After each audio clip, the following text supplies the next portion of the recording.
ကြည့်လိုက်အောင်ဘာတွေမားနေလဲဆိုတာလှုပ်တဲ့လှုပ်ကစီးရင်စစ်တလားစီးရင်လေးအောင်မှမှန်အောင်မလုပ်နိုင်အောင်နောက်တစ်ခါမှနဲ့အလုပ်ထွက်တော့အော်ညီမလေးရေအကိုကစလိုက်တယ်အောင်ဘာလို့ပစ္စည်းတွေသိမ်းနေတာလဲအလုပ်ကလည်းထွက်เสียမှာမလိုတာဟာမသွားပါနဲ့ဦးအကိုညီမကိုအခွင့်အရေးတစ်ခုပေးမယ်အဲ့ဒါဘာလဲဆိုတော့အကိုကိုရီအောင်လုပ်နိုင်ညီမကိုအလုပ်ကမထုတ်တော့ဘူးကွာဟေးညီမလေးကအရင်ကြီးရတယ်ဟိုအကိုကိုလည်းရီအောင်လုပ်နိုင်တယ်ဆိုတော့အလုပ်လည်းထွက်เสียမလိုတော့ဘူးလေဟုတ်တယ်မလားခေါင်းကြိုက်သွားလားဟုတ်တယ်လာထိုင်အခုစေးသွားပြီပြင်မယ်လာခဏထိုင်လိုက်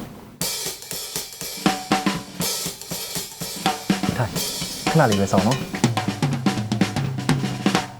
ကြောက်ညီမလေးပါရာမီဇာဂရစ်တောက်လိုက်ခေါင်းကြိုက်တာကြီးအလုံးတက်တာဝါစေရမယ်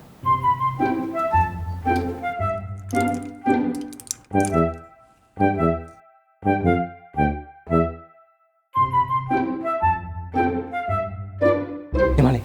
တက်တာဝါရည်လားဟိုအေးစစ်စစ်နားနေနော်စီးနေလေနောက်ကျမှအေးစစ်စစ်လှုပ်လို့ရတာပဲဟုတ်